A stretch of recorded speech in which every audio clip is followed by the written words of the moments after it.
You've heard before that the fat should be cut from your writing. Those are the words that are not necessary and that are detracting from the good words. But that fat can occur in several different places in sentences, and we're going to zero in today on one very common and also conspicuous place, which is clumsy strings of prepositional phrases.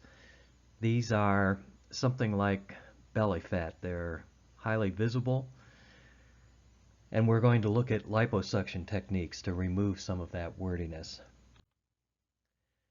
Prepositional phrases in themselves are, of course, perfectly natural and effective in English.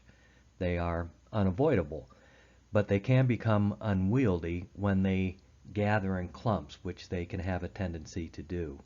For readers, these strings of prepositional phrases can make the writing very monotonous and tedious, very hard to get through. There's two moves that can be used to break up these strings of prepositional phrases. The first is to collapse the prepositional phrase into a one-word modifier, and the second is a kind of divide and conquer technique to move suitable phrases within a string to other sentence slots. But before I explain those two fixes, first let's review the structure of prepositional phrases. They consist of only two parts, always two parts. First, a preposition, like over, under, around, of. The second item, which always follows it, is the noun or pronoun that follows the preposition. The trailing word, the noun or pronoun, is sensibly named the object of the preposition because it is what the preposition is referring to. The preposition itself, because it's always in front, is also sensibly named because you could say that it's prepositioned before its object, which it is. So, the preposition tells something about order and time or location or direction, spatial relationships, like after the flood, before the dawn. That would be time. Location, cannons to the right of us, cannons to the left of us. To the left and to the right are prepositional phrases telling us something about location. Direction, well, you could say that the light brigade charged into the mouth of hell, and into the mouth is the prepositional phrase telling us about direction, and actually of hell is telling us something about the mouth. And as I said before, the object of the preposition is what the preposition is referring to. Quite sensible. Here's a list of common prepositions.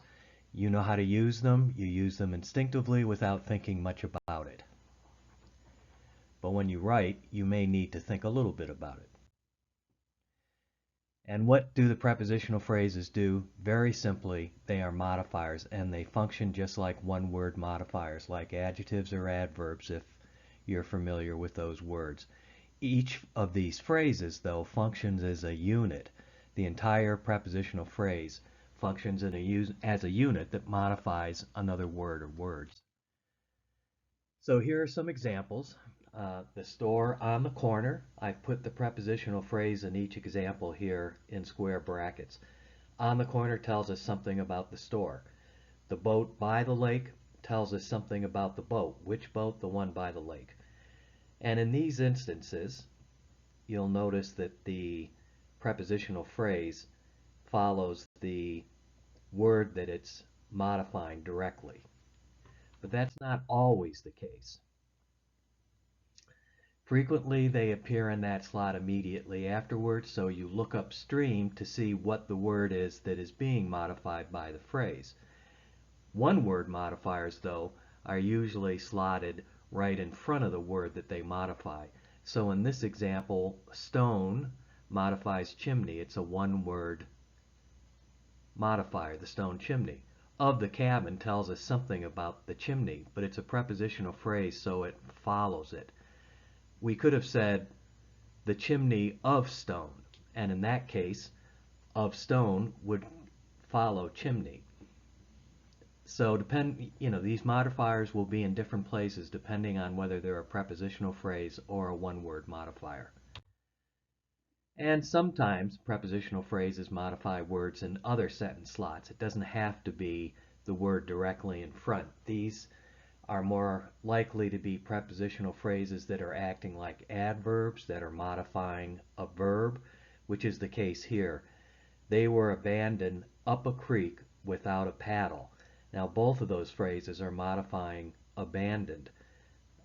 Without a paddle is not modifying creek, like we saw in the previous examples where it's doing the word immediately upstream, and it is instead going back to abandon. And frequently when you have this kind of prepositional phrase, the writer has some flexibility to move them to a different place. Like here, we could say, up a creek, they were abandoned without a paddle, because we can move that prepositional phrase up there because it's not tied directly to without a paddle. That is the way we break down these phrases. In the first instance here, the stone chimney of the cabin can be turned into simply the cabin stone chimney. The ridge of oak trees can be turned into the oak ridge. We don't have trees then necessarily, and you might also take out some words when you're doing collapsing like this if it doesn't change the meaning.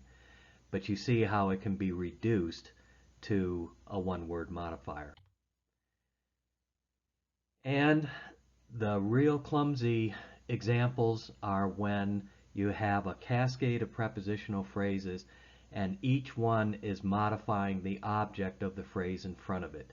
So in this instance we see of the cabin, above the ridge, of oak trees, across the river. When it's in this kind of arrangement, it seems as though every phrase is modifying the object of the phrase before it.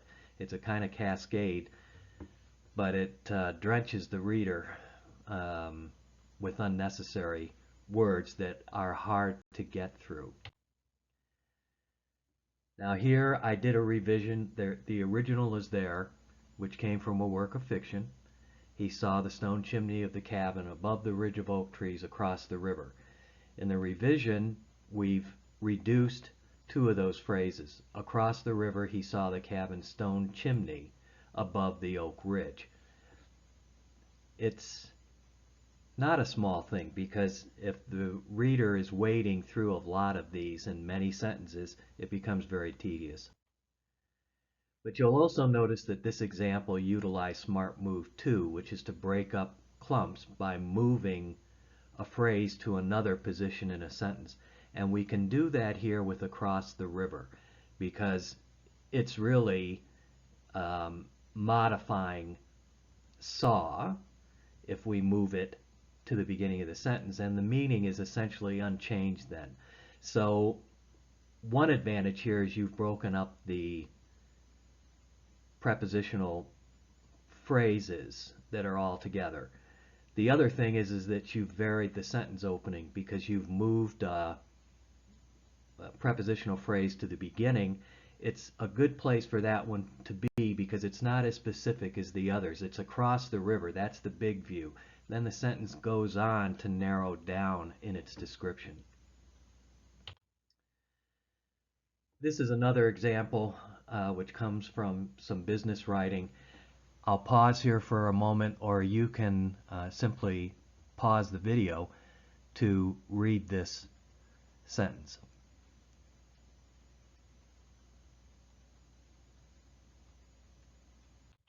That sentence is a mouthful. So let's go to work and break up those prepositional phrases, because that is the main failing of that sentence.